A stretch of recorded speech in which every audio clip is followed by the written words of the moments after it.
जय हिंद दोस्तों। DP academy में आपका बहुत बहुत स्वागत है। दोस्तों, आज हम चर्चा करने वाले हैं एक ऐसे ज़िले के बारे में जो कि सिर्फ एक इतिहास के पन्नों में सिमट कर रह गया। ये ज़िला है उत्तर प्रदेश के पूर्वी भाग पूर्वांचल का आजमगढ़। दोस्तों, आज हम चर्चा करेंगे और जानेंगे इसके इतिहास के बारे में और इसके प्रमुख स्थल के बारे में। शाहजहाँ के शासनकाल में एक विक्रमजीत सिंह नाम के व्यक्ति थे। इनके दो पुत्र थे, एक थे आजम खां शाह और एक थे अजमत शाह। तो जो आजमगढ़ नाम पड़ा है, ये आजम खां शाह के नाम पर पड़ा है और इसको मान्यता मिली है ब्रिटिश शासनकाल में 18 सितंबर 1832 में। वर्तमान में आजमगढ़ में 2 लोकसभा सीट है, 22 ब्लॉक है, 10 विधानसभा सीट है, 4127 गांव हैं और 16 नगर पालिका हैं और 26 थाने हैं। और यहाँ के प्रमुख स्थल की बात की जाए तो यहाँ प्रमुख स्थल एक भौरनाथ मंदिर है। भौरनाथ मंदिर का निर्माण वहाँ के लोगों ने खुद करवाया था। यहाँ एक मान्यता है कि इस मंदिर का नाम भौरनाथ इसलिए पड़ा क्योंकि यहाँ एक भौरनाथ नाम के एक व्यक्ति थे जो यहाँ पे गाय चराने आते थे और यहाँ पे एक शिवलिंग था। वहाँ पे हमेशा पूजा किया करते थे और जब ये मरे तो इनको मरने के बाद से यहाँ मंदिर का निर्माण करवाया गया था। फिर आगे चलते हैं। दूसरा एक महत्वपूर्ण स्थल है जो है वीरभद्र भैरव बाबा। ये पड़ता है महाराजगंज में। इसकी भी एक अलग कहानी है। बताते हैं लोग कि महाराजा दक्ष प्रजापति ने यहाँ पर एक बार बहुत बड़ा यज्ञ का अनुष्ठान किया था। सभी देवताओं को आमंत्रित किया गया था, लेकिन जो इनके दामाद थे शिव और पुत्री सती को यज्ञ में आने हेतु आमंत्रित नहीं किया गया था। जो शंकर जी हैं, उनके समझाने के बाद भी सती अपने पिता के उस यज्ञ में बिना बुलाए ही चली गई। यज्ञ स्थल में दक्ष प्रजापति ने सती और शंकर की घोर अपमान किया।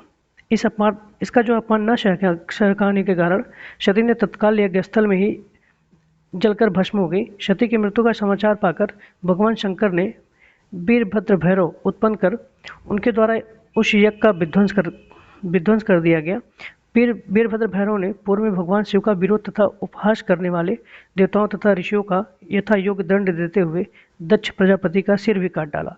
बाद में ब्रह्मा जी के द्वारा प्रार्थना किए जाने पर भगवान शंकर ने दक्ष प्रजापति को उनके सिर के बदले में बकरे का सिर प्रदान कर उनके यज्ञ का संपन्न करवाया। उसके बाद से यह स्थान यज्ञ के लिए शापित है।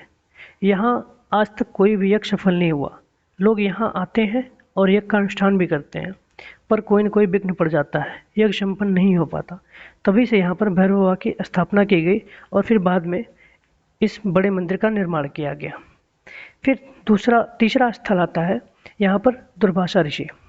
दुर्वासा ऋषि सती अनसुईया जी थे, उनके पुत्र थे सती अनसुईया। ऐसा माना जाता है कि नारद जी स्वर्गलोक में थे तो उन्होंने जाके लक्ष्मी जी से बताया कि एक ऐसी महिला को मैं जानता हूँ जो बिल्कुल प्रतिबद्ध है। तो लक्ष्मी जी और साथ में सती जी और सरस्वती जी तीनों लोग नाराज हो गए। तो जब नाराज हो गए तो इन्होंने शिव जी और ब्रह्मा जी और विष्णु जी तीनों लोग को भेजा सती अनसुईया की परीक्षा लेने के लिए। जब ये लोग यहाँ पे आने के बाद इन्होंने क्या किया, ब्राह्मण का रूप धर के आए थे। इन्होंने बोला कि हमको निर्वस्त्र भोजन कराइए। तो सती अनसुईया ने कहा कि अगर मैं मन और अपने कर्म वचन से पतिव्रता धर्म निभाई हूँ तो ये तीनों छोटे बालक हो जाए। तो उन्होंने भोजन किया। जब ये छोटे बालक हो गए तो उनको जो दूध पिलाने के बाद जब ये लोग चले गए तो उसके बाद इनके 3 पुत्र हुए, एक दुर्वासा जी और एक दत्तात्रेय, एक चंद्रमा ऋषि जो कि सोम दुर्वासा में ही पड़ता है। एक दत्तात्रेय जो निजामाबाद में है और चंद्रमा ऋषि ये जो है भौरनाथ और तबरपुर रोड पर पड़ता है। दुर्वासा जो है रुद्र के रूप माने जाते हैं शंकर जी के। ये दुर्वासा धाम जो है टोंस और माजुली नदी पर स्थित है। और दत्तात्रेय जो है विष्णु के अवतार माने जाते हैं जो कि तमसा और कुंवर नदी पर स्थित है। और चंद्रमा ऋषि का जो आश्रम है ये ब्रह्मा के अवतार है। ये भी तमसा और शिलानी नदी के तट पर बसा हुआ है। यहाँ और एक प्रमुख स्थल है गोविंद साहब अम्बेडकर नगर और आजमगढ़ जिले में पड़ता है, जो कि संत गोविंद साहब की यहाँ पे समाधि है। और यहाँ पर खिचड़ी और गन्ना चढ़ाया जाता है। यहाँ पर सोहन हलवा बहुत प्रसिद्ध है जो कि प्रसाद के लिए चढ़ाया जाता है। और यहाँ पर एक जगह है आजमगढ़ में जो कि पड़ता है चेक पोस्ट के पास, रानी की सराय के पास। वहाँ राजा जन्मेजय, अवंतिकापुरी धाम है एक, वहाँ एक राजा जन्मेजय की कहानी मैं बता देता हूँ आपको। वहाँ पे एक 84 विवाह बीघे का जो है एक तालाब है। ऐसी मान्यता है कि राजा जन्मेजय के पिता थे, वहाँ उनको सांप काट लिया था। सर्प काटने से जब उनकी मृत्यु हो गई थी तो राजा जन्मेजय ने 84 बीघे तालाब में यज्ञ करवाया था। यज्ञ करवाने से जो सारे पूरी दुनिया के जो सांप थे वो मरने लगे, तो देवताओं ने आकर इनको समझाया बुझाया था। यहाँ के कुछ प्रमुख हस्तियाँ हैं, जैसे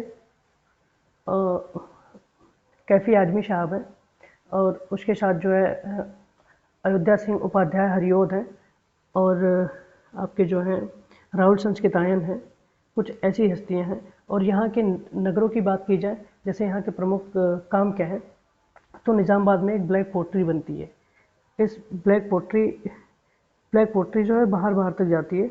इसमें ब्लैक रंग ऐसे दिया जाता है कि मिट्टी और सब्जियों का जो है पानी मिलाकर इसको डुबोया जाता है, और पारा और रंगा जस्ता मिलाकर इसकी पॉलिश की जाती है, जिसके इसका जो रंग है ना वो ब्लैक है।